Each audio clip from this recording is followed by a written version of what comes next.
자, 여기 스페인 내랑 관련된 것을 볼게요. 이 스페인 내라는 시험 문제 지금까지 안 나왔거든요. 네, 그래서 지금 안 나오는데 수능에는 가끔씩 나와요. 수능에는 그럼 내용을 좀 보죠. 자, 이때 이제 에스파니아 이제 상황을 보면요, 국가보다는 지역에 대한 예착심이 강하다는 거. 이 스페인은 여러 지역 태극 때부터 여러 이제 연합국가로 이제 만들어진 거잖아요. 그러다 보니까 이제 지역에 대한 기착심이 되게 강했고요. 농업경의 후진성, 농촌인의 가인 상태 이런 것도 있고, 그 다음에 스페인의 이제 중심 그 기구가 카톨릭 교회야. 카톨릭 교회가 이제 그 당시 자유주의에 투쟁하면서 구신점이 상실됐고 카톨릭 애들이 또 대지주와 이제 붙어 먹어요. 그래서 교화와 대지주가 서로 붙어 먹는 그런 상황이 있었다는 거. 그리고 그 과정에서 무정부주의와 사회주의가 확산돼요. 그래서 우파와 좌파 간의 어떤 대립 구도가 형성이 됐죠. 원래 이제 스페인 같은 경우에는 어, 입헌군주제 국가였죠. 그 상황에서 이제 어, 리베란 장군이 집권을 하게 돼. 쿠데타를 통해서. 라베라가 아니라 리베라 보시면 되고요. 자, 그래서 이제 집권을 했지만 그 지방선거에서 공화파가 크게 승리를 하고요. 결국에는 국왕이 해외 망명을 하게 되죠. 예. 그래서 이제 이렇게 있고, 그래서 이제 공화파 정권이 이제 탄생을 하게 돼요. 이때 이제 공화파 정권은 인민전선이에요. 인민전선.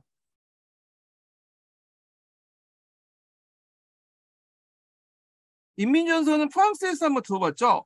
그 당시 코미테름에서 그 당시 실적 코미테름에서 반파쇼 연합 전선을 형성해라 하면서 유럽에서 형성된 그 좌우의 합작 정선이 그 조직이 인민전선이거든요.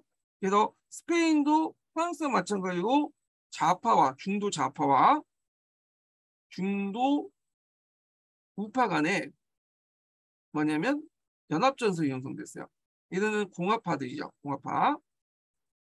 근데 이제 이거에 대해서 이제 당연히 좌파와 우파의 공격을 받겠죠. 이게 중도파 내각이다 보니까 그래갖고 이제 그 당시 어떤 당이 팔렌쟁 당이라는 게 있어요.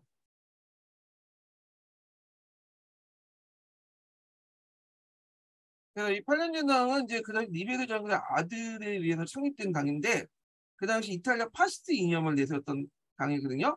근데 선거에서는 소수의 어떤 그 지지를 소수뿐만 소수 밖에 받지 못했던 그 당이고요. 자, 이 팔렌전당이 이제 뭐냐면 우익세력들, 군부나 왕당파, 교회 등 우익세력들 결합해서 반혁명을 발생을 시키고 그 다음에 중도 좌파 같은 경우에는 이제 그 당시 급격한 사회주의자, 극자 사회주의자들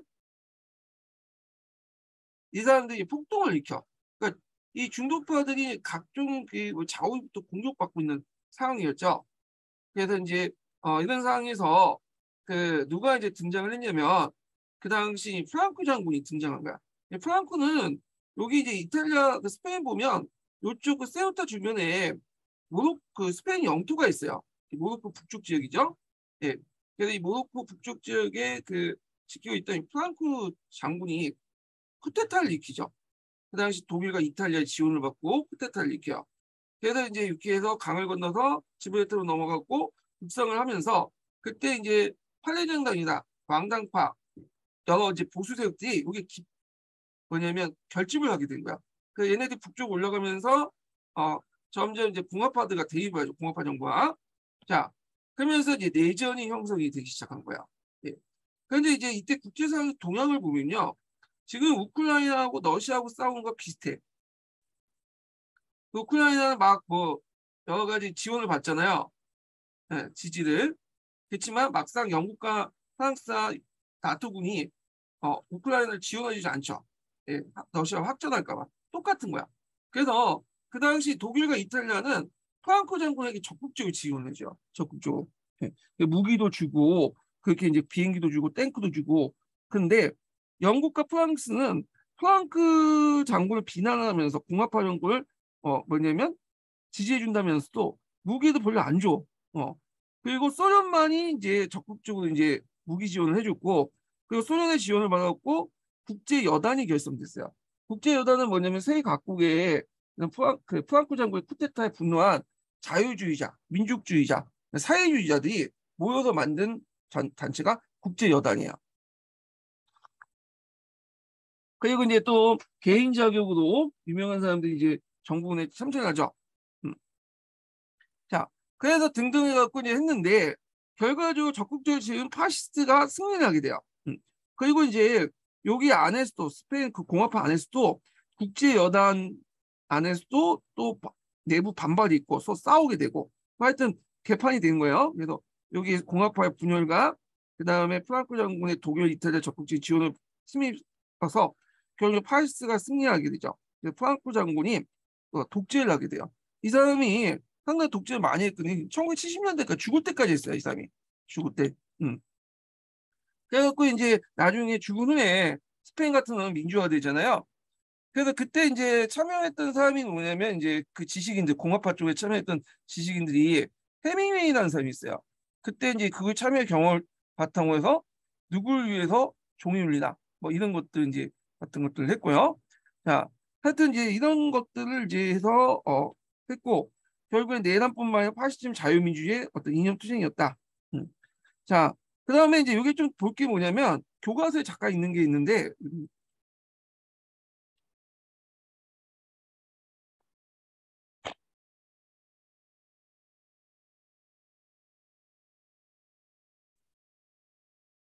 보충체 자료에 보시면 제가 있는데 이 피카소가 이제 스페인 출신이죠. 그래서 이제 게르니카의 폭격을 보고 그 당시 게르니카라는 작품을 그렸어요. 그래갖고 이제 그 당시 피카소가 프랑코를 지원하는 독일군이 에스파냐 정통 게르니카를 붙잡을 폭격한 것에 항의해서 1930년 파리 박람회 에스파냐 전시관에 게르니카 벽화를 충돌만 했거든요. 예. 그래서 요거 정도는 좀 기억을 해서 교과서 자료에도 좀 많이 실리고 그러더라고요. 예. 자, 그 다음에 이제 이탈리아의 파시즘을 보죠. 이탈리아 파시즘. 자, 이탈리아 파시즘 보면 이제 무솔링이 이제 집권 과정을 이제 봐야 되겠죠. 원래 이 무솔링은 사회주의자였지만 나중에는 이제 공산주의, 아니 파시즘자로 이제 극우주의자로 바뀌었던 대표적인 사람인데, 자, 그러면 이탈리아 파시즘의 이제 배경을 보면요, 특징부터 얘기할게요. 특징. 이탈리아 파시즘의 특징은 일단 파시스트 독재를 가지고 있다, 강조했다.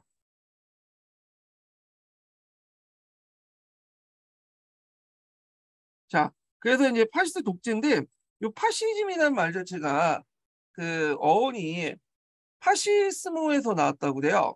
그래서 이제 그 여기서 나오는데 아니 그러니까 어원이 파시쇼모는 그때 이제 로마 근위병 장식인 파쇼에서 나왔다고 하는데 파쇼는 도끼나를 여러 개 묶어가지고 만드는 권력의 상징이었다고 해요. 그래서 무솔리니의 파시즘을 내세우면서 단결, 결속 그런 의미에서 이제 사용했고요. 그 다음에 국가 지상주의. 국가에 있어서 모든 개인은 다 종속해야 된다. 국가의 이익에 따라. 그래서 요걸 국가 지상주의를 내세웠던 거고, 그다음에 군국주의, 그다음 팽창주의, 이런 것들을 내세웠죠. 그래서 이제 요 파시스트의 어떤 특징을 그 관련돼 갖고 03년 기출 문제에 나왔던 게 있어요. 여기 잠깐 보면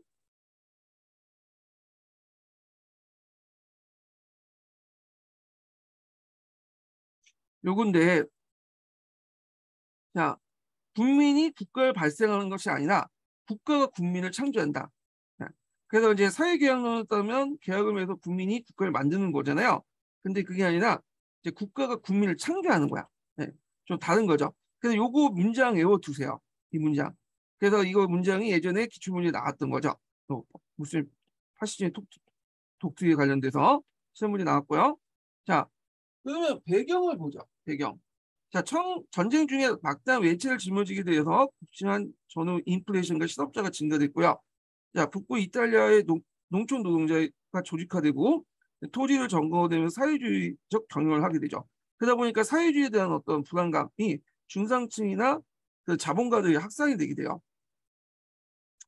그 다음에 1919년 선거에서 사회주의 정당이 제1당이 되었고 런던 미작에 약속했던 달마치아 슬라브 지구를 얻지 못해서 불만을 품고 국민들의 가격한 민족주의 열풍이 등장을 하게 되죠. 그래서 달마치아 같은 경우에는 그 당시 원래 이제 앞에 얘기했지만 이탈리아인들이 많이 살고 있었던 지역은 아니고 남슬라브 계통의 민족들이 많이 살고 있었어요. 근데 달마치아에 피우메라는 도시가 있었는데 이 피우메가 그 당시 이제 이탈리아인들이 많이 거주를 하고 있었거든요. 그래서 거기를 이제 점령을 하려고 했던 건데 당연히 이제 그 강대국의 어떤 그 반대로 점령을 못하게 되죠. 그래서 그때 이제 나섰던 이제 사람이 누구냐면 바누치우라는 사람이 있어요.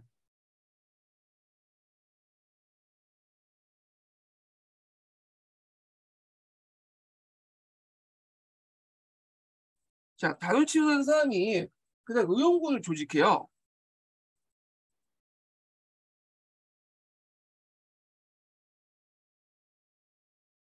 그래서 이제 결국에는 피우메를 점령하죠. 피우메 또는 푸메라고 되어 있더라고요. 또 어떤 책에서는. 자, 하여튼 그렇게 이제 열기가 이제 퍼졌다. 민족주의 열기가. 자, 그 다음에 이제 무솔링은 그 당시 제대 군인들을 모아서 전투단을 조직을 하게 돼요. 전투단을. 그래서 이제 있는데 그 당시에는 이제 군인들이 많을 거 아니에요. 근데 얘네들이 이제 전쟁 끝나고 오니까 일자리 없겠죠. 거의 대부분 실업자들인데 이들 이제 중심으로 갖고 뭐냐면 전투단을 조직을 하고요. 그다음에 대중 조직도 만들어요. 여기는 안 나왔지만 대중 조직으로 검은 수류투장이 있어요.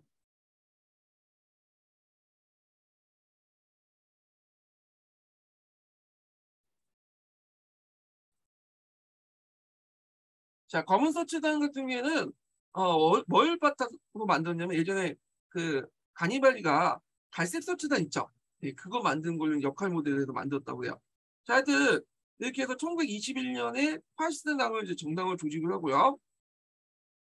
처음에는 미미한 전제로 이제 시작했지만 사회당의 이탈자, 사회당이라는 것은 이제 사회주의 세력 중에 그 이탈자가 있어. 불만을 품고 얘네들도 없고. 참고로 이제 무슬림도 초창기 때 사회주의라고 했죠. 그러니까 이제 극자에 있었던 사람이 극우로 이렇게 변신하는 되게 쉽게 변신해. 그다음에 제대구인 소시민층을 부합하였으나 점차 모든 계층에서 청년들이 강봉에 참가해서 30만이 됐고요.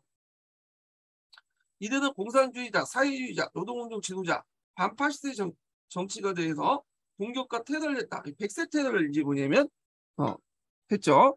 그리고 이제 1922년에 하나의 퍼포먼스 기획이 하는데 로마의 진군이라는 행사를 하게 돼요.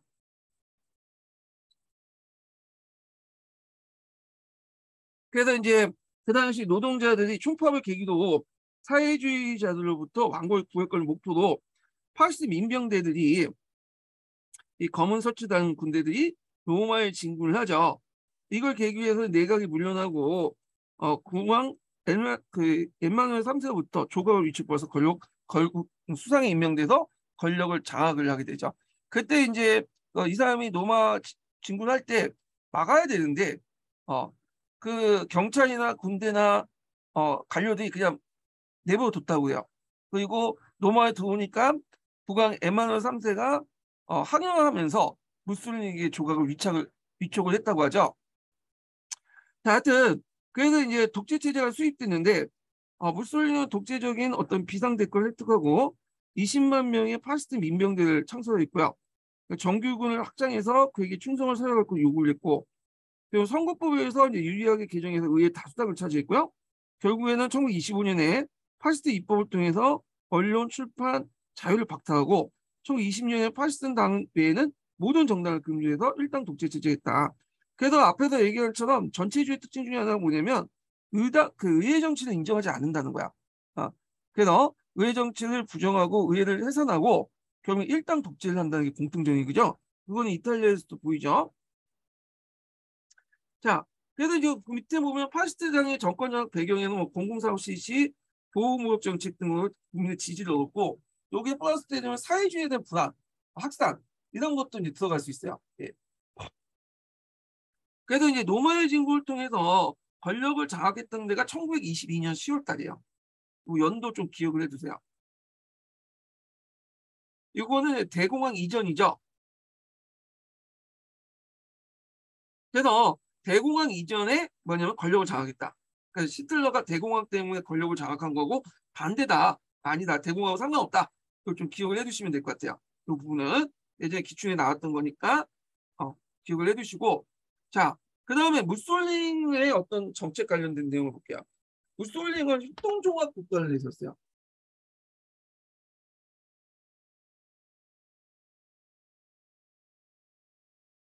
어떤 계급도 더 이상 존재하지 않고 단지 노동자와 기업가의 조합을 따라서 생산자의 조합은 협업만이 존재하는 체제로서 사회주의와 자본주의 극복할 수 있는 체제다. 제3의 기회다. 이렇게 했고 국내 산업 부분을 22개로 나누고 각각의 이제 기업가 노동자들의 조합을 결성해요. 네. 그래서 22개의 조합이 만들어지죠. 그리고 조합의 대표들과 정부 대표들이 협동조합 협의회를 만들어. 그래서 상호 간의 분쟁 해결을 조절을 했다. 그리고 협동조합을 바탕으로 이제 선거법을 개정을 해갖고 22개 조합을 대표한 824명의 협동중앙위원회가 실제 의회를 하원을 대체했다. 그러니까 의회 대신에 협동조합 중앙위원회가 의회 역할을 했다. 이렇게 보시면 되겠다. 근데 이 의회 역할은 이제 주로 이제 제대로 입법권 있는 건 아니고 주로 생산이나 임금, 노동계약 이런 등등을 통해서 이제 하는 거야. 경제적인 문제에 대해서 합의하는 그 기구였다고 보시면 돼요. 예. 정치는 무솔리니가 독재를 하는 거고. 예. 자, 그래서 의회 대신에 협동종합 중앙위원회를 만들었다.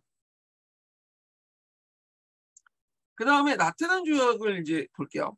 나테란 조약은 1861년 이래에 계속되었던 노마 문제를 해결하기 위한 건데 예전에 이탈리아가 통일하는 과정에서 그 당시 노마와 교황령을 먹었죠. 그래서 이것 때문에 이제 계속 교황청과 갈등을 빚게 되는데 이게 노마 문제야. 그래서 그걸 어떻게 해결했냐면 나테란 조약을 맺어서 해결했죠. 그래서 바티칸 도시 국가들을 완전하게 독립 승인하고 제일 작죠. 이 바티칸은 그 노마 교황이 사는 곳 주변만 이제 인정해 주는 거니까 대신에 이제 카톨릭을 국교도 인정하고요. 그다음에 교황은 대신 이탈리아 왕국을 승인하고 과거의 교황령을 포기한다는 조건을 해갖고 나테란 조약을 맺었다. 그래서 이제 이것 때문에 교황이 카톨릭이 욕을 얻어먹어요. 왜냐하면 파시스트와 타협을 했다. 네. 그래서 이제 있는데 그래서 일제 강점기 때도 카톨릭은 건드리지 못했죠. 특히 이제 그 태평양 전쟁이나 뭐 중일 전쟁 할 때도 일본은 그 개신교는 건드려도 카톨릭은 건드리지 못했어. 왜? 그 이탈리아와 관련돼 있고 국제 조직만 갖고 있거든.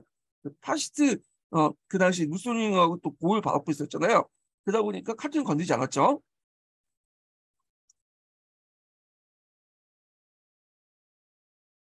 그 다음에 제국주의 팽창 정책을 했죠. 국가 지상주의, 군국주의를 내렸었어. 과거의 노마의 영광을 되찾자. 그래서 이제 피우미를 점령하고 그 다음에 에스파냐를 침략해서 동아프리카 제국을 건설했죠. 요거 예전에 기출문이 나왔죠. 자, 그거에 대해서 이제 세계 각국 비난을 했어. 비난을 했는데 실질적으로 이제 뭐 제재 조치가 별로 없었죠. 그래서 제일 중요한 석유 같은 것도 금수 조치에서 빠졌고 금수 조치에서 빠졌고 그다음에 결정적으로 그 수에즈운하를 통과를 해야 되잖아요. 이탈리아군이 그 당시 에티오피아를 가려면 근데 영국이 그냥 통과시켜줬어. 예.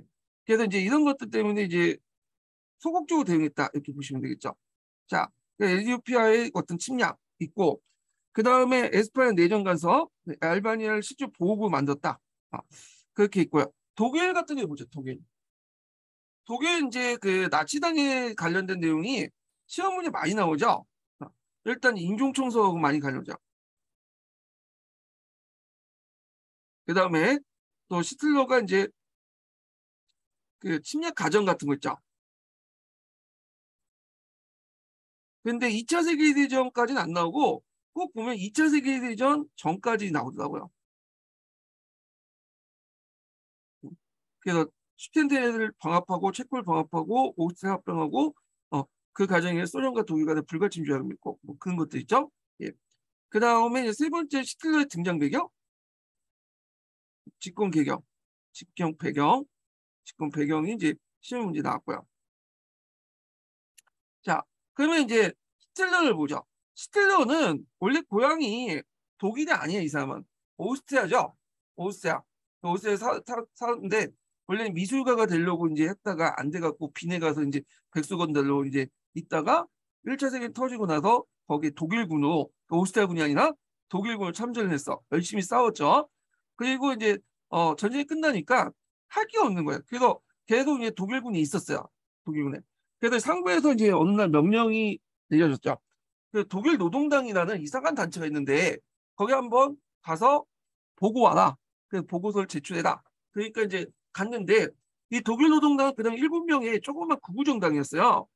근데 시틀러가 이제 가서 보니까 이제 하는 그 말들 보니까 말이 안 드는 거야. 그래서 시틀러가 딱 나갔고 독일 민족의 영광을 위해서 막 연설하니까 많은 사람들이 히틀러를 지지해줬다고 그래요. 결국에는 나중에 이제 원래는 그 독일 노동 감시하러 왔는데 오히려 거기에 가입을 해가지고 거기에 당권을 장악하죠. 그리고 세력을 불려 이 사람이. 그리고 나서 국가사회 노동당으로 이름을 바꾸죠. 네.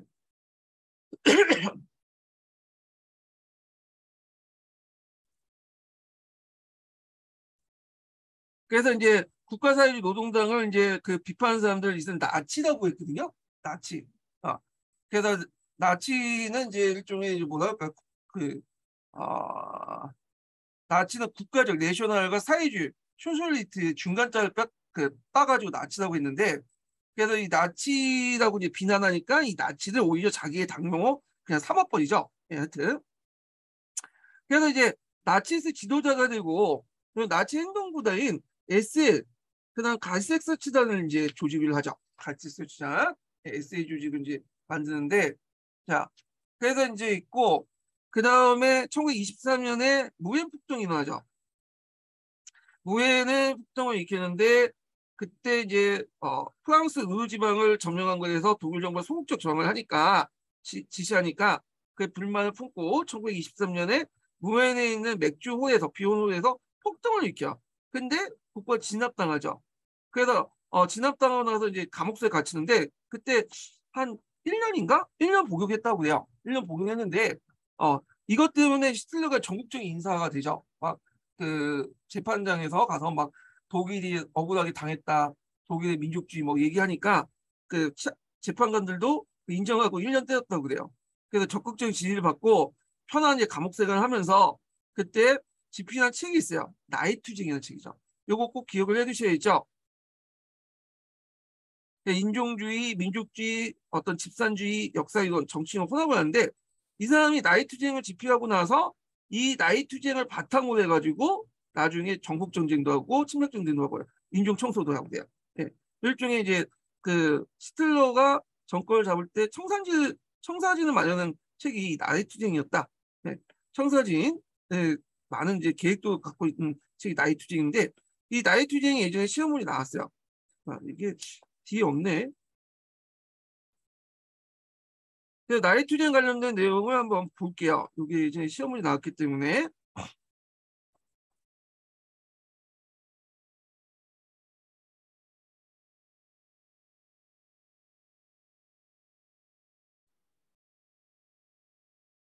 자, 여기 보면 이 나이투쟁은 그 아돌프 히틀러가 쓴 정치 선언문이야. 그가 완성한 유일한 책이고 나중에 국가사회주의의 바이블이 되는 그 책인데 여기 보면 이제 그 내용을 보면 독일 패망에 대해 그러니까 1차 세계대전에 패망을 했잖아. 그 배신감을 피력하면서 민족주의 이데올을 표현하여서 아리아인들 전체 민족으로 천재 민족이고 유대인은 기생 민족이다. 그 등급을 나눴죠. 등급은 그래갖고 1등급은 아리아 민족, 그 다음에 2등급은 이제 뭐 백인, 그 다음에 3등급은 뭐 슬라브, 그 다음에 집시, 유대인, 맨 밑에 이제 유대인들이죠. 예.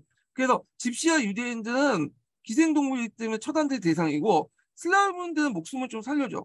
근데 얘네들은 이제 나중에 그 노예로 삼아야 되잖아요. 그래갖고 이제 아리아 민족의 영역을 확대하기 위해서는 그 동유럽이나 소련을 이제 생활 공간을 삼아갖고 확대시켜야 된다. 뭐 이런 내용이 있어요. 자, 그래도 이 아리아 민족이 최고 맞다. 이것이 예전에 시험문에 나왔어요. 이 아리아 민족. 예. 이 아리아 민족은 그 뭐냐면 다른 혈통과 순수하게 섞이지 않는 원래 아리아 민족, 오리지널 민족을 이제 얘기하는 거죠. 예. 그래서 이제 요 내용도 좀 기억을 해두시고 자, 그래서 예전에 한번 시험 문제 나왔으니까 보시면 되고, 자, 나치당의 성장을 좀 보죠. 자, 나치당의 권력 장악 배경이 예전에 시험 문제 나왔는데 제일 중요한 게 경제적 문제죠. 자, 경제공화국 미국은 유럽에 주었던 단기 차관을 해소하게 돼요. 독일의 경우에 경제 부흥이 외채 위조가 크기 때문에 미국의 차관이 큰 비중을 차지하고 있었고 공황을 타고 독일의 경우 심했다는 거. 이제 막 안정을 찾아갔던 중산계급과 중소농민층들은 공황의 여파로 안정감을 위협받자 제대의 어떤 종전의 정치에 큰 불만을 느끼고 나치스를 지지했어요. 그래서 보통 이제 그 노동자들은 3인당을 지지하죠. 그리고 위에 있는 부르주아들은 뭐 자유당이나 그 중앙당이나 보수적인 정당을 지지하는데 이 중간에 끼어 있던 중상층들은 지지할 수 있는 정당들이 없었던 거예요. 그때 딱 나타난 게 뭐냐면 나치주의예요. 그래서 이 중상층이 요구하는 게 뭐냐 하면 그 당시에 일단 이들은 사유재산을 되게 인정하죠. 인정하고 그렇기 때문에 사회주의에 대한 반감을 가지고 있어요. 되게 싫어요. 그렇다고 해서 재벌을 좋아하냐? 대기업을 안 좋아해. 예. 그래서 대기업에 대한 반감도 가지고 있어. 그러니까 적당하게 사유재산 인정하는 것은 적당한 부의 분배는 부의 차이는 인정해도 재벌이나 대기업처럼 뭐냐면 등장해서 사회를 양극화시키는 것은 그 싫어했거든요. 그러다 보니까 이걸 노렸던 거지. 그래서 국가사회주의를 내세워서 자본주의와 사회주의를 혼합을 해갖고 그 당시 사회주의, 반사회주의, 그 다음에 반재벌 이런 것들을 외치면서 그 당시 이제 중상계급과 중상농민층이 지지를 받았다. 그러니까 나중에 반사회주의는 계속 유지되는데 반재벌은 걷어들이죠. 왜냐하면 정치하려면 돈이 필요하잖아요. 그러니까 재벌의 협력을 받아서 돈을 받고 반재벌은 걷어들이고 반사회주의 정책을 계속 밀고 넘어갔다. 거기에다가 이제 인종주의를 내걸었죠.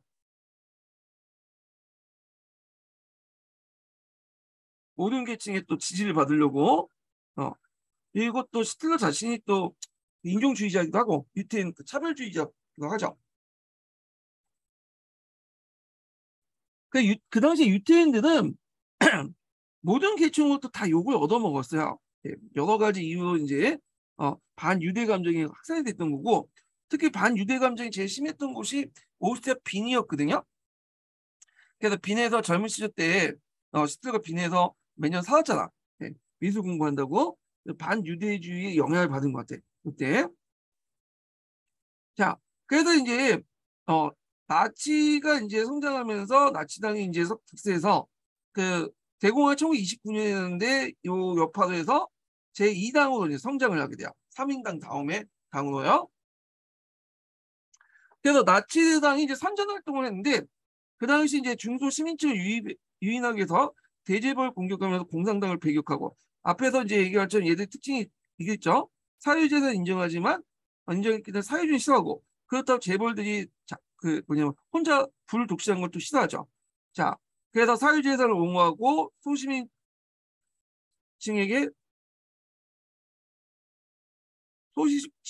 노동조합 같은 다른 별도의 지위를 부여하면서 중상층이 지지를 얻었다. 왜냐하면 노동조합 같은 경우에는 노동자는 3인당을 지지했다고 했잖아.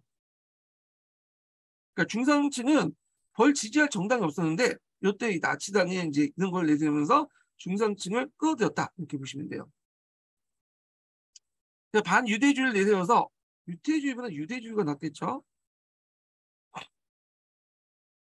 독일의 이제 궁핍의 원인을 유대인의 희생을 모았다.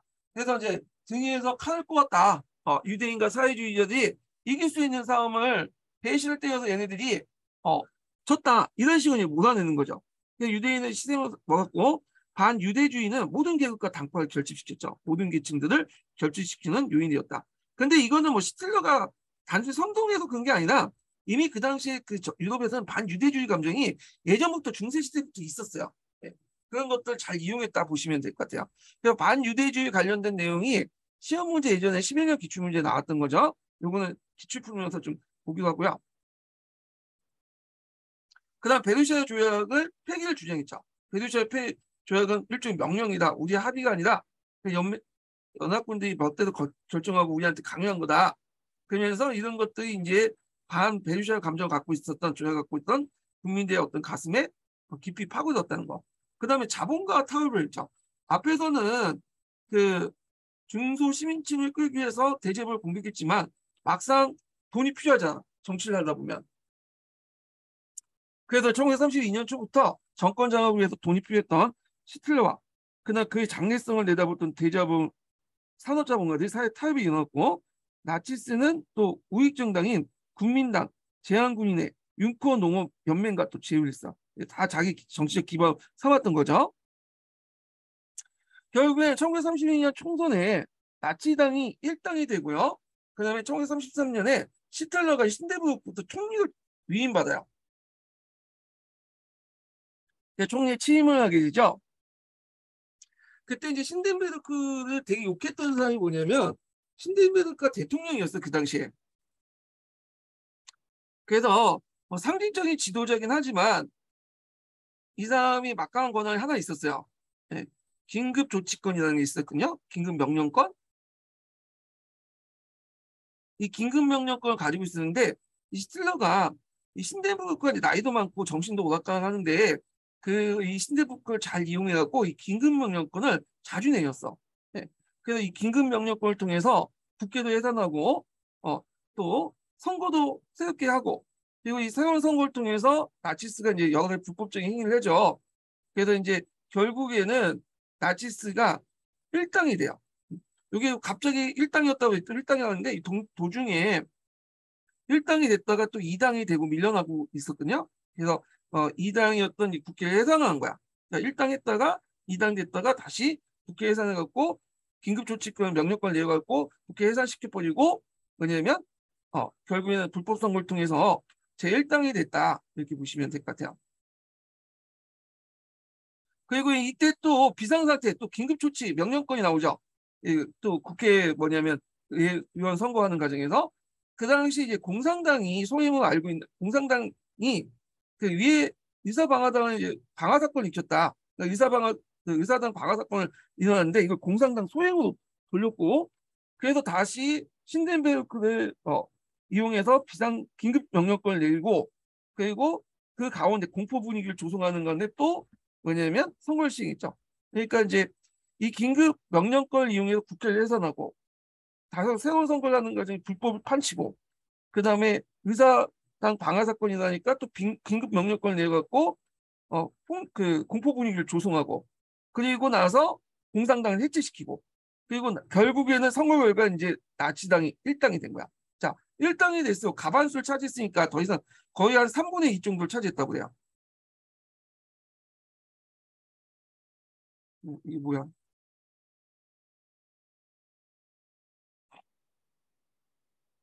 그러니까 나치당이 이제 3분의 2를 이제 차지하게 되죠. 그러니까 이제 이때 의회에서 이제 수권법을 통과시켜. 수권법은 뭐냐면 그 원래 의회가 입법권을 갖고 있잖아요. 입법권을 누구한테 넘기는 거냐면 행정부에게 넘기는 거야. 그러니까 입법권까지 다 장악을 해버린 거야. 이 수권법이. 그래서 이제 당 대표에서 뭐냐면 법을 만들어요. 그래서 후에 이제 누른베르크 법이나 이런 것도 다 이런 거에서 나온 거거든요. 그래서 수권법을 만들어 갖고 아예 입법권까지 이제 행정부에서 다 장악을 해버렸다. 이렇게 보시면 될 것 같아요. 자, 그래서 이제 독재화 작업을 볼게요. 일단은 이제 경제공황 기간이다 보니까 경제가 이제 폭삭 망하겠죠. 국민들 지지를 얻기 위해서 4차 개념 제4 개념의 경제 계획을 시행해서 군수사업을 성장을 도모하고요. 그 다음에 이제 그 전쟁을 앞으로 이제 일으키기 위해서는 군수사업이 필요하죠. 이미 기술 개발은 스웨덴이나 이제 소련에서 러시아 가서 했던 거고.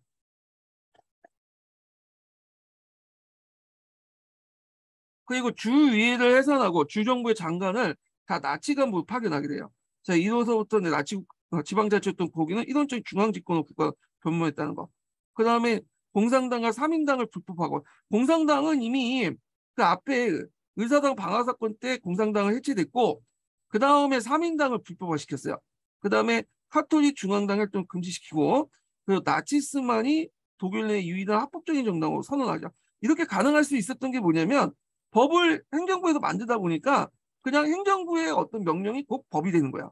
그래서 이런 법을 통해서 다 해체시켜 버린 거야. 그다음에 제한군인에서 나치당을 흡수하고요. 그 당시 이제 SA라고 이제 있어요. 아까 얘기한 그 갈색 설치장 있죠? 이걸 이제 수총을 시켰고요. 그때 이제 SA에 대해서 상당히 누가 불만을 갖고 있었냐면 독일의 독일 군부에서 되게 불만을 갖고 있었어. 독일 군부도 이제 SA에 대해서 별로 안 좋죠. 이게 좀 민병대 수준이니까 자기도 좀 무시하고.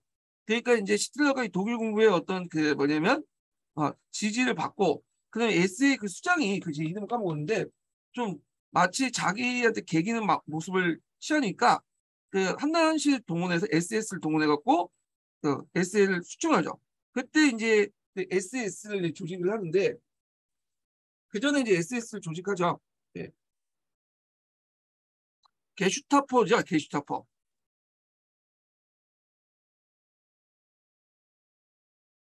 그래서 순수한 아리아인들로 구성된 SS 게슈타포를 조직하고 그래서 이 게슈타포를 동원해서 SA를 뭐냐면 해체시키고 요중에 좀 정예 멤버는 다시 게슈타포 합류시키죠. 이 게슈타포는 조직이 점점 커져서 나중에 독일 군부만큼 더 커져요. 예, 그래서 자체적인 군대를 가지고 있어. 한 10만 명 정도 가지고 있었다고요. 자체 게슈타포 사당이 있고 그리고 첨단 무기나 지원도 많이 받았다고 그래요. 예, 그 부대들 게슈타포 산하의 부대로 해갖고 사당 군단까지도 발전됐다는 부대야. 이 부대가. 예. 그리고 이제 인민보호령을 반포하고 이제 독일의 자유 통제를 했다. 독일은 이제 어떤 자유를 통제했다. 자, 결국에는 신덴베르크가 이제 죽죠. 그러니까 이 신덴베르크 대통령의 권한을 이임받아서 히틀러가 총독으로 이제 돼요. 총독은 대통령과 총리의 어떤 것을 합친 거야. 그래서 이게 그 총자와 통찰해서 총독이라 불렸는데 그래서 이제 독일의 유일한 독재자가 됐다. 그래서 입법권, 행정권, 사법권, 그 다음에 최고 수장까지 됐으니까 이제 거의 이제 독재자가 된 거죠. 네, 독재자로서 군림하게 되는데 이때 이제 뉴른베르크법을 제정해요. 뉴른베르크 1935년에. 요거 예전에 기출문에 나왔죠. 이 뉴른베르크 관련된 내용은 서계에도 있는데 서강자에 보니까 좀 자세히 돼 있더라고요. 일단 이 누른베르크라는 도시가 어떤 도시인지 좀 말하고 이제 할게요. 이 누른베르크는 그 독일의 제2도시예요. 네. 아, 독일 제2도시가 아니라 독일의 바이에른 있죠. 바이에른이라는 도시가 있어요. 바이에른 주가 있죠. 도시가 아니라 바이에른 주에 보면 그 바이에른 주에서 두 번째 큰 도시야. 예. 그래서 신성 로마 제국 때 제국의회가 여기서 한때 열렸던 곳이기도 하는데 이때 이제 제3의 노마드를 꿈꿨던 제3은 3제국이죠. 3농마가 아니라 제3의 제국을 꿈꿨던 히틀러가 참고로 제3제국은 1제국은 신성로마 제국, 2제국은 비스마르크가 만든 제국이고 3제국은 자기가 만든 제국이죠. 그래서 이제 당연히 신성로마에서 했던 그 제국 의회가 일어났던 그 누른베르크에 정당대회를 해요. 나치 정당대회. 매년마다 나치 정당대회를 열어요. 그리고 여기가 이제 전당대회를 열고 그리고 여기에서 또 뭐냐 법도 만들어. 어. 그래서 법을 한 두 만드는데 이걸 이제 통칭해서 뉴른베르크 법이라고 해요. 네, 거기서 만든 법. 그 당시에 이제 입법권을 갖고 있다 보니까 정당대회에서 할 때 법을 만들 수 있죠. 뭐 의회도 없고 하니까 자기 일당 독재 국가니까. 네. 그래갖고 이제 그때 이제 법을 몇 개 만드는데 그때 이제 무슨 법을 만드냐? 어, 누른베르크 법이 두 가지가 있어요. 첫 번째가 독일인의 피와 명예 지키기 위한 법률이야.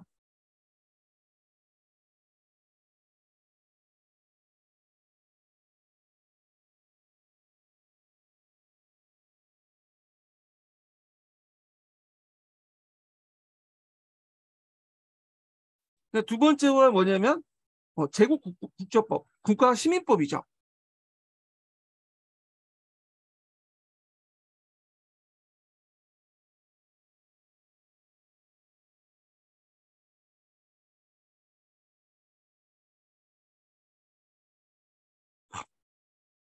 그래서 보통 누른베르크법은 이렇게 이제 독일의 피와 명예를 지키기 위한 법률, 네, 국가시민법을 총칭해서 누른베르크법이라고 해요.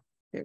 그래서 이렇게 있는데 요 법의 내용들 보면요. 일단 조부모 한 사람 중에 유대인이라면서 유대인을 간주할 걸 규정했다. 그러니까 이제 유대인을 탄압을 했는데 근데 유대인이라는 범위를 정해야 될 거냐. 근데 그 당시에는 유대인이라도 이미 독일인하고 많이 혼혈돼 갖고 실제로 이게 유대인인지 독일인지 구별 안 될 때가 많아요. 그래서 어떻게 유대인을 규정할 것인가 그걸 이제 하는데 거기 참고했던 것이 뭐냐면 미국에서 했던 그 원칙 있죠. 한 방울의 어떤 그 뭐냐면 흑인 피가 들어도 그 사람이 겉모습이 백인이라도 흑인이다. 뭐 이런 규정을 참고했다고 그래요. 그래서 4분의 1 정도의 피가 들어가면 그러니까 조부모는 뭐냐 할아버지, 친할아버지, 친할머니, 친할머니 그다음에 외할아버지, 외할머니 중에 한 명이가 유대인이면 유대인이야. 그렇게 이제 유대인들 구정된 유대인들은 시민권을 박탈하고요. 그 유대인의 혼인을 금지하고 교육기관, 은행, 법원 등에서 근무하는 건 물론이고 모든 정상적인 활동을 금지시켰다. 그래서 이제 요 내용들 예전에 뭐냐면 그 시험 문제 나왔고요. 그거 외에도 유대인들은 저술 활동이나 연극 상영, 음악 가르치 등을 금지했어요. 유대인들이 밖에 나갈 때는 다비드 그 항세포를 차고 나갔어. 유대인 구별하기 위해서.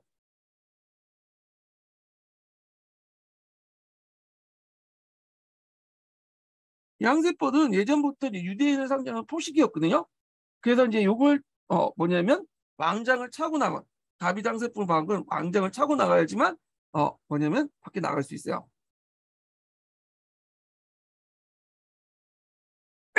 그 외에도 뭐 여러 가지 있어요. 유대인은 45세 이상의 독일 여성 그 이하의 독일 여성 가사 노동자들을 고용하는 걸 금지하고 유대인의 독일 국기 사용도 금지했어요. 예. 그래서 이 법은 누른베르크 법은 훗날 홀로코스트가 불리는 유대인 학살의 최초 법적 근거가 돼요. 그래서 이제 이렇게 있고 그 다음에 이제 이렇게 있고 또 대외적으로 생활 공간을 요구하는 팽창주의를 내세우면서 팽창주의 뭐예요? 아리아인들이 살 수 있는 공간 있죠. 자, 팽창주의를 내세웠다. 그리고 이 팽창주의 입각해갖고 이제 러시아나 이런 땅들 공격했죠. 슬라브들이 살고 있는 땅, 동유럽이나 러시아 땅을 공격을 해서 아리아인들이 뭐냐면 거주할 수 있는 공간이 필요하니까 그렇게 했던 거고요. 자, 그 다음에 이제 그 대내적으로는 모든 경제활동과 국민의 일상생활을 낱낱이 통제했고 아까 이제 그 노동조합 1933년에는 노동조합 다음에는 고용주 협의를 해산했고 이를 대신해 나치스의 노동전선이 건설됐고 결성됐고 노동자의 작업과 배치도 국가의 통제를 받았다는 거. 그리고 이제 종교에서는 1934년 카톨릭과 시틀러 사이에 협약이 이루어졌으나 나치스는 이를 무시했고 신교구를 망하고 나치스의 통제를 벗어날 수 없었다는 거. 1933년에 설치된 게슈타포는 개인의 서신 교환은 물론 사생활까지 조사할 권리를 갖고 나치스에 대한 반대자나 국가 통제 이탈자를 가차없이 색출하였다. 이렇게 보시면 돼요. 자, 그다음 나치당의 경제 정책을 볼게요. 나치당이 이렇게 독재를 함에도 불구하고 지지를 받을 수 있던 건 한때는 경제 정책을 상당히 잘 운영했기 때문이에요. 예. 요게 예전에 한번 시험문이 나왔던 건데 한번 볼게요. 자, 경제적으로 1933년부터 시작된 경제 계획으로 4개년 경제 계획을 세웠다고 했죠. 정부가 경제에 적극적으로 개입하여 급속한 발전을 이루는데 요게 이제 국가사회주의라는 거와 연결시켜서 보시면 돼요. 국가주의와 국가가 주도로 해서 사회주의, 그 다음에 자본주의 이걸 플러스 시킨 거야 국가사회주의는. 그래서 국가가 중심에서 자본주의와 사회주의를 통제하면서 경제를 이끄는 거죠. 그러니까 사회주의에서는 인정하고 시장경제도 인정해요. 다 누가 통제한다? 국가 통제에서 뭐냐면 경제를 이끈다. 이거죠. 그래서 이제 이런 것들이 플러스 된 건데, 자, 그런 입각에서 이제 이렇게 한 거예요. 정부가. 근데 이거는 나치스뿐만 아니라 미국도 그 당시 수정자본주의나 그렇게 했던 거죠. 그래서 미국하고 약간 비슷해.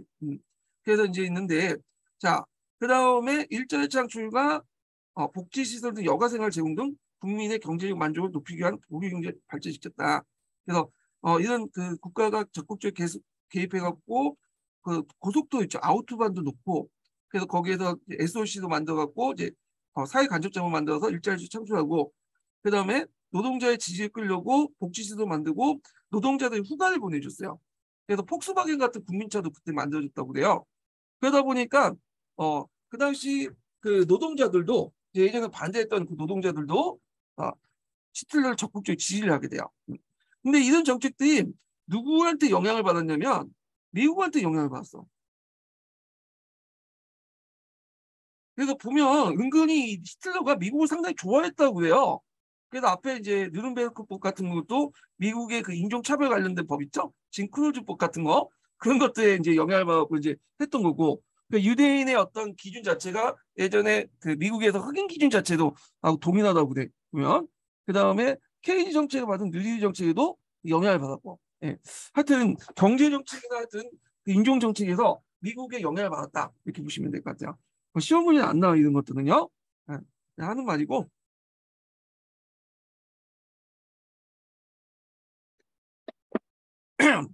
그 다음에 통제 경제를 기초로 해서 국가 기반 시설에는 대규모 투자, 거대 기업체에 대한 국가적 지원으로 침체되는 생산을 다시 활기를 불어넣었다. 특히 시틀러는 군수공업에 대대적인 투자라고 그랬죠. 왜냐하면 전쟁을 하려면 군수공업이 필요하잖아.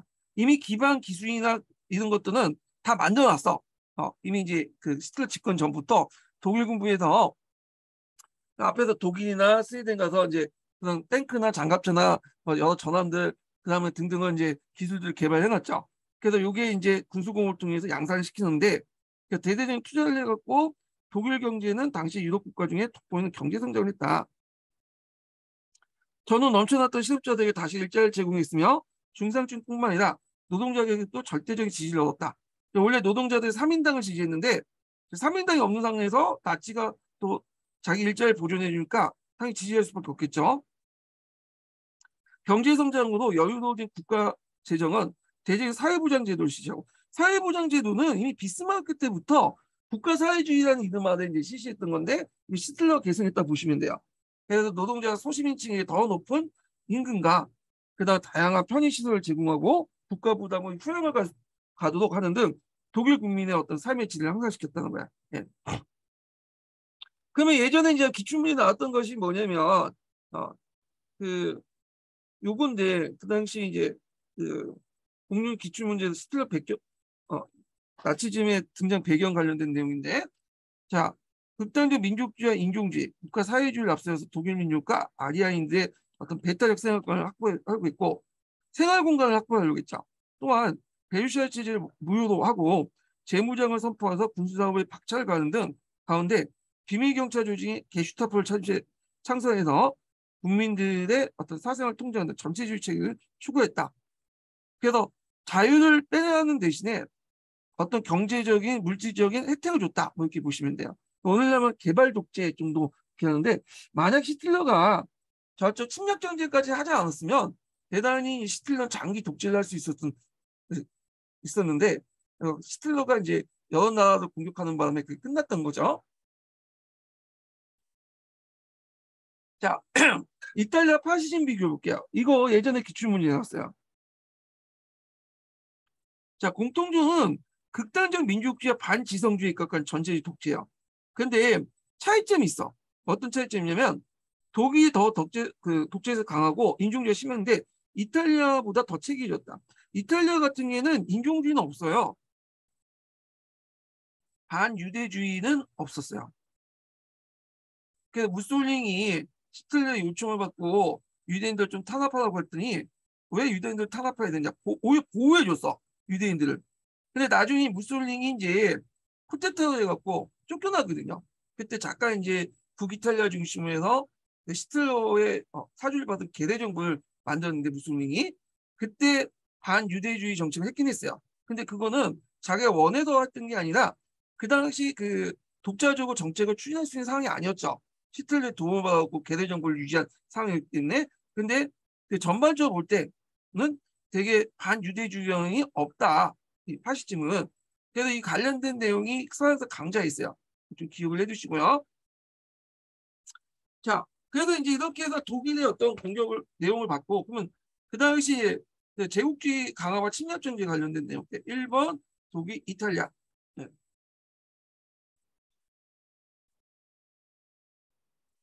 관련된 내용을 볼게요. 첫 번째 인증번호 알려드릴게요. 첫 번째 인증번호, 아니, 두 번째죠. 두 번째 인증번호 80번이에요. 네. 두 번째 인증번호 80번입니다.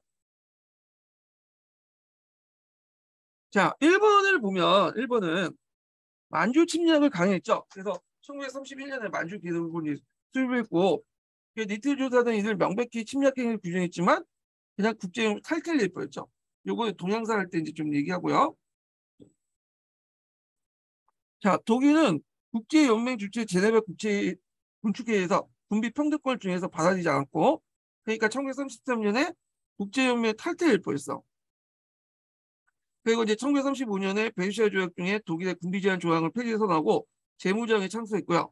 그 다음에 1935년 5월 프랑스가 러시아로 상호 원조 조약을 체결하니까 이걸 피기로 로컬로 조약 협정에 위반해서 라며 비무장 지역에 규정된 라인란트 군대를 주도했죠. 라인란트는 앞에서 얘기했지만 베르사유 조약 때 독일의 영토지만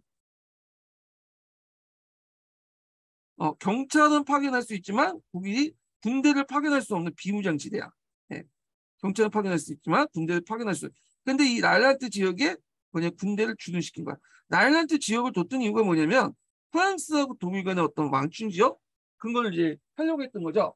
한때 프랑스가 이제 이 지역에 라인란트 공화국을 만들어서 독립시키는 음모도 꾸미고 했는데 하여튼 라인란트의 군대를 주둔시켰다. 그래서 베르사유 체제를 조약을 무시해버리고 이제 했던 거죠. 이탈리아는 에티오피아의 침공이었고 그 국제연맹이 이제 뭐냐면 또 압박해 오니까 또 국제연맹에 탈퇴를 했죠. 이 사람들이. 그 다음에 축축국이 형성됐어. 축축. 이 축축 중요한 축이라는 뜻이죠. 그래서 이제 그 형성 과정을 보면 에스파냐 반란에서 독일과 이탈리아가 더 가까워졌고 그래서 1936년에 베를린과 로마 간의 축축이 형성됐다. 그리고 이제 일본도 이제 독일과 일본이 방공업적을 맺었죠. 그래서 그 당시 러시아 세력을 막기 위한 어떤 방공업적 공산주의 막기 위한 방공업종을 했는데 그 이유가 뭐냐면 독일이나 일본이나 이런 나라들 다 이제 뭐 왕따 당했잖아요. 국제연맹 탈퇴하고.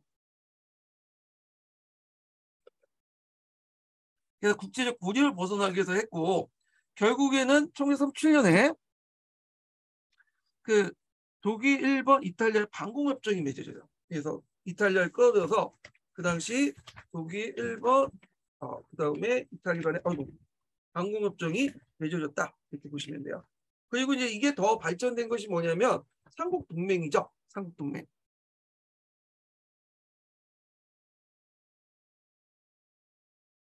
삼국동맹은 이제 주요 내용은 뭐예요? 한 국가가 다른 나라부터 공격을 받으면 자동으로 참여하는 이렇게 된 거야. 이 삼국동맹 주요 내용이. 자, 그 다음에 독일의 침략 과정을 볼게요. 자, 요게 예전에 기출문에 나왔던 거거든요. 그래서 요거 좀 기억을 해주세요. 이거. 예. 그래서 볼게요. 자, 침략 과정인데, 그러면 이거는 요것만 좀 보고 가죠.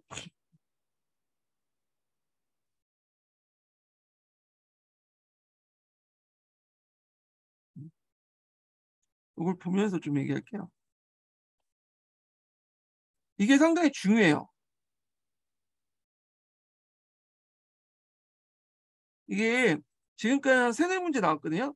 대개 이제 스틸러가 나오면 그 인종청소하고 대부분 이제 요거 침략 과정이 나와요. 그래서 요거 좀 기억을 해 두셔야 돼요. 이 부분은. 자, 먼저 아까 전에 이제 그 국제연맹이 탈퇴했다고 했죠. 그리고 1935년 징병제가 이제 실행되고 부활되고 1936년에 독일 아일란드 진주예요. 아일란드 요 부분이야. 프랑스하고 독일 간의 경계선에 있는 거예요. 벨기에가 이 지역을 진주를 해서 군대를 파견하고 그 다음에 36년에서 39년 스페인 네덜란드 파병했는데 요 과정에서 이탈리아와 이제 친밀한 관계가 형성되죠.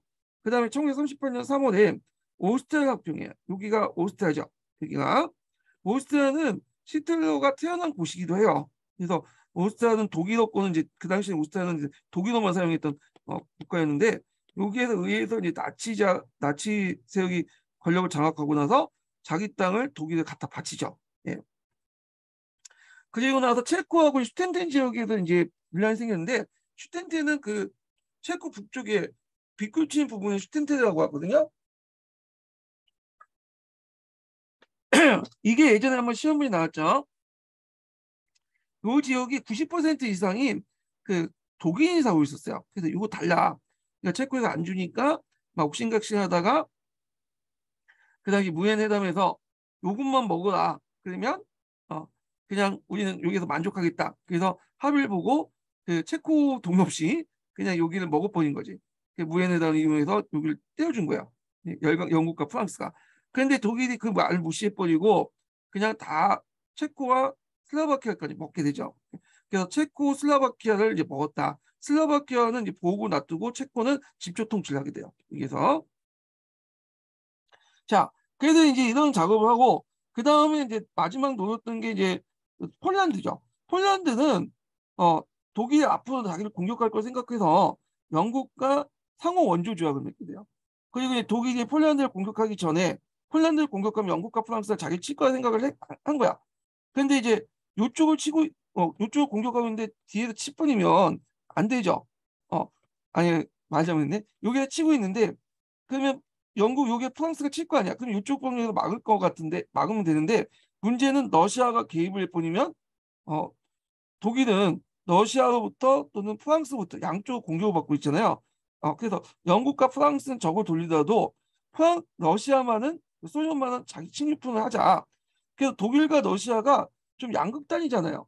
예. 어떤 국가는 그 자본주의를 타파하자는 국가고 독일은 그 러시아 같은 사회주의를 타파하자는 국가인데 그 맺을 수 없는 그런 국가인데 독일하고 러시아는 은근히 또 친했다고 했죠. 그래갖고 결국에는 독일과 소련 간의 불가침 조약을 맺게 돼요.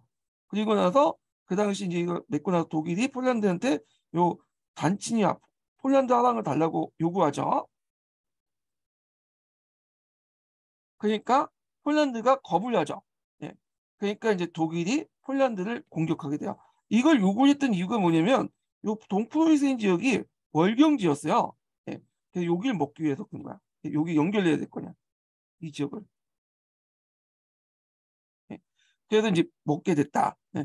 그래서 폴란드를 공격할 때 같이 뭐냐면 러시아, 소련군도 같이 공격하죠. 그래서 베르샤바를 기준으로 해갖고 이쪽 지역은 독일이 먹고 이쪽 동쪽 지역 같은 경우는 그 누구야 소련이 먹죠. 그리고 소련이 동시에 리투아니아, 라트아니아, 에스토니아를 치고 핀란드까지 공격해요. 그래서 핀란드를 두 번을 공격했다가 결국에 승리하긴 했지만 큰 패배 그 손해를 보고 승리하죠. 그래서 이걸 겨울 전쟁이라고 하는데 하여튼 이렇게 했다 이렇게 보시면 돼요. 그래서 이 과정이 상당히 중요해요. 기초에 나왔던 거니까 좀 기억을 해두시고요. 이 부분. 그러면 구체적으로 내용을 볼게요.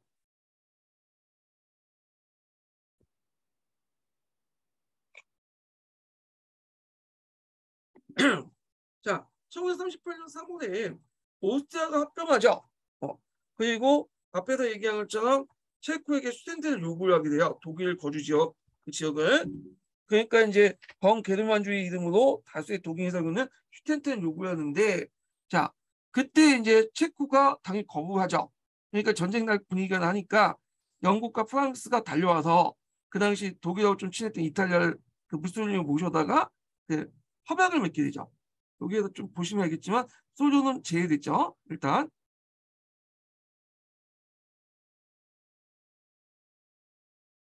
자 그래서 이제 그 내용을 보면 더 이상 영토 요구를 하지 않는다는 조건으로 슈텐트를 독일에 넘겨주죠.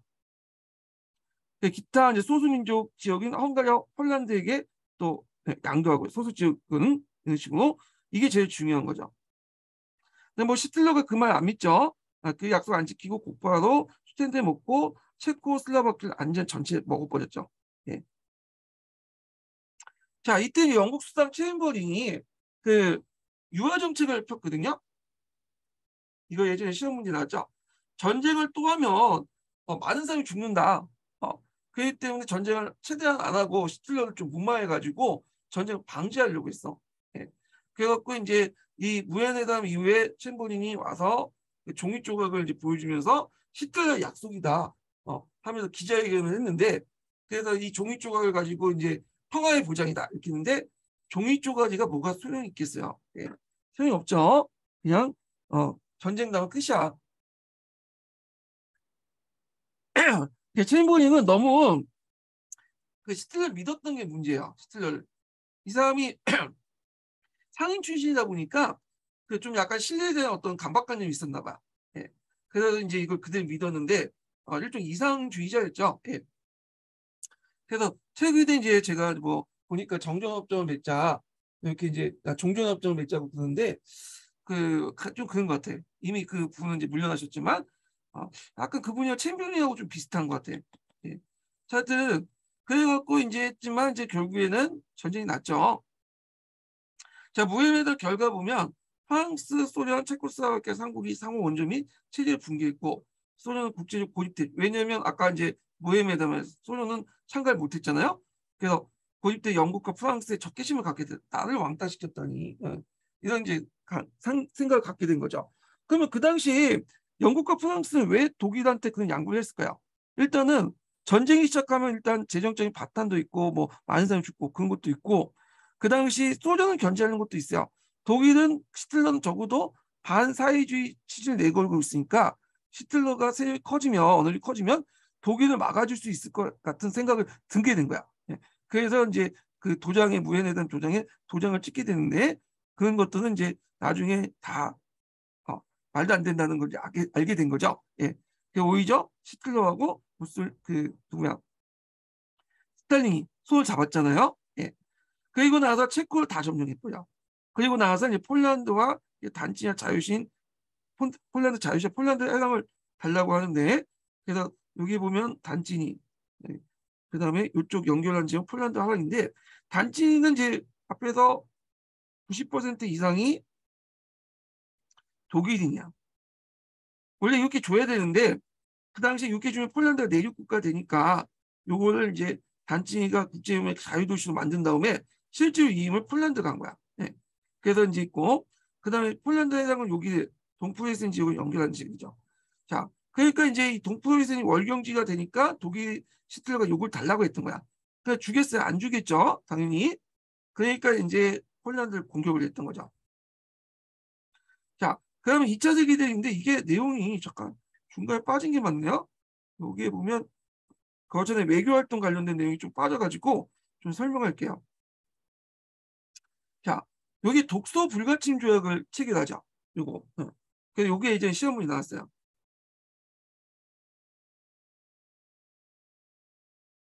그래서 폴란드를 치기 전에 독소 불가침 조약을 체결하게 되죠. 예. 그래서 이제 양쪽을 공격받는 걸 이제 뭐냐 막기 위한 거죠. 독일하고 영국, 프랑스가 양면 공격을 하면 왜냐면 독일이 상당히 불리하기 때문에 적어도 소련하고 불가침 조약을 맺어서 영국과 프랑스만 싸우려고 했던 거죠.